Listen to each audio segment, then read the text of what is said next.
वारिस सिद्दीकी साहब हम लोग के गार्जियन हैं। आइए, क्योंकि वक्त दामनगीर है, आइए मैं डॉक्टर शमीम साहब, दरअसल उनका ये मकाम है नहीं, अभी हमको दूसरे को बुलवाना था, लेकिन आप समझ लें कि वजीर हो जाने के बाद, सरकार में शामिल हो जाने के बाद मसरूफियात भी उसी तरह से हो जाते हैं और इंतजामिया का भी सिग्नल मिला है। और डॉक्टर शमीम साहब हम लोग के भाई हैं और एक मुखलिस इंसान है, गरीब परिवार इंसान है। हम उनसे मुअत्तबाना गुजारिश करते हैं कि आए और अपना इजहार वो कर लें, उसके बाद तो फिर बारी बारी से जो हमारे अन्य भी जो वक्ता हैं उनको हम मौका देंगे। हम चाहते हैं कि डॉक्टर शमीम साहब, महागठबंधन, अजीम इत्तेहाद। अरे आवाज है, जोर से लगाइए। जोरदार ताली हो।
असल मकसद मौलाना मुजीब साहब ने इस कुर्सी के क्षेत्र में एकता और शिक्षा पे रखा, एजुकेशन पे रखा।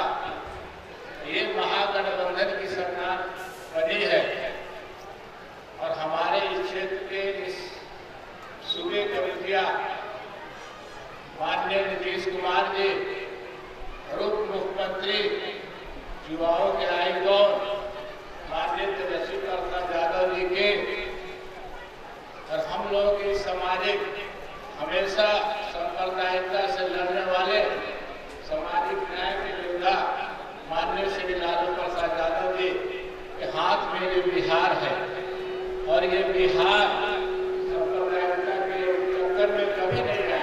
हम लोग आपसी समाज में कैसे हम मिलजुल करके रहे कि ये गांव में किसी एक जाति धर्म के लोग हैं और वहाँ पे अगर किसी तरह की घटना होती है, नहीं आग लग जाए, तो ये उस टाइम में नहीं पूछा जाता है कि किस जाति के घर में आग लगा हुआ। सारे समाज के लोग मिल करके ये चाहते हैं कि वो आग पर बुझ जाए, कितना जल्दी बुझ जाए। तो ये हमारी समाज की खूबसूरती है, इसको बरकरार रखना है। मौलाना मुजीब साहब ने इसको आगे बढ़ाने का शुरुआत किया है, तो मैं चाहूँगा कि सभी लोग मिल करके इसको और आगे बढ़ाएं और अपने समाज में सुकून और शांति रखें। दूसरी बात यह है कि शिक्षा पे इन्होंने बच्चियों के लिए ये अदारा खोला है, इसके लिए मैं इनको तहे दिल से मुबारकबाद देता हूँ।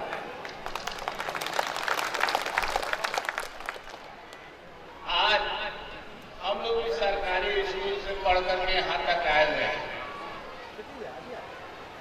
आज हम अपने जिम्मेदारी से थोड़ा सा पीछे हट गए। जो लोग पढ़े लिखे हैं उनसे भी मेरी गुजारिश है, आग्रह है लिखे नहीं है, वो अपने को कमजोर नहीं समझे, मस्तरी का एहसास नहीं करे कि हम पढ़े लिखे नहीं हैं, कैसे बच्चे को पढ़ाए। तो आपने पढ़ा लिखा नहीं है, लेकिन आपके पास तजर्बा जरूर है। आपने 70 साल, 60 साल, 50 साल का उम्र जो हासिल किया है, मैं जान रहा हूँ कि आप पढ़े लिखे नहीं हैं, लेकिन आपके पास तजर्बा है। ये तजर्बा से आप अपने बच्चे को स्कूल भेज सकते हैं, घर में बैठा करके पढ़ा सकते हैं। आज आपके पास यहाँ देख रहे हैं कि बहुत सारे खेती करने वाले किसान भाई भी हमारे साथ बैठे हुए हैं। हमको ये चाह होता है कि हमारे घर में गल्ला कैसे आए, तो इसकी चाह होती है कि हम उस बंजर भूमि को जोत करके, पानी देकर, बीज दे करके वहाँ से हम गल्ला हो जाते हैं। लेकिन ये चाह मुझे नहीं है कि मेरे घर में भी बच्चा पढ़ करके डॉक्टर बने, इंजीनियर बने, IAS बने, IPS बने। ये चाह सिर्फ जो पढ़े लिखे लोगों में है। तो ये आपको भी ये चाह अंदर से आनी चाहिए, और आ भी रही है पहले से, लेकिन इसमें और आज ज्यादा आने की जरूरत है। हमारे अभी समाज का जो सोच हो गया है कि मेरा बच्चा पढ़ लिख लिया, इसी से मेरा मतलब रह गया है। हम अगल बगल के पड़ोस के बच्चे को कैसे हम आगे बढ़ाएं, इसमें भी लगने की जरूरत है। तो मैं चाहूँगा कि जितने भी पास और लोग हैं, अगल बगल के बच्चे जो नहीं पढ़ रहे हैं, उसको भी मदरसे, स्कूल, जहाँ जो पढ़ने के लायक है वहाँ भेज करके पढ़ाने की जरूरत है। और यही हमारे क्षेत्र में अब अपर क्लास IAS IPS अभी भी यहाँ पे हमारे बच्चे नहीं पढ़ पाते। इसको कैसे हम रास्ता बताएं, क्योंकि अभी भी हमारे क्षेत्र में नौजवान बच्चे भी हैं यहाँ पे, ये लोगों का दिमाग में बैठा हुआ है कि सिर्फ कोटा, पटना, दिल्ली में अच्छी पढ़ाई होती है।